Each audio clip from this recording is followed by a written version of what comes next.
खरंच माळवट्याची माणसे बरं ऊस तोडायला न्यायला पाहिजे. आता महिलांचा आवाज बघा आमच्या एकदा जोरात. आमच्या पुरुषाचा बघा आता.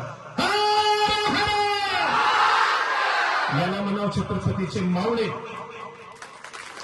आणि या मावळ्यामुळेच आता आरक्षण 100% मिळणार आहे हे तर निश्चित आहे.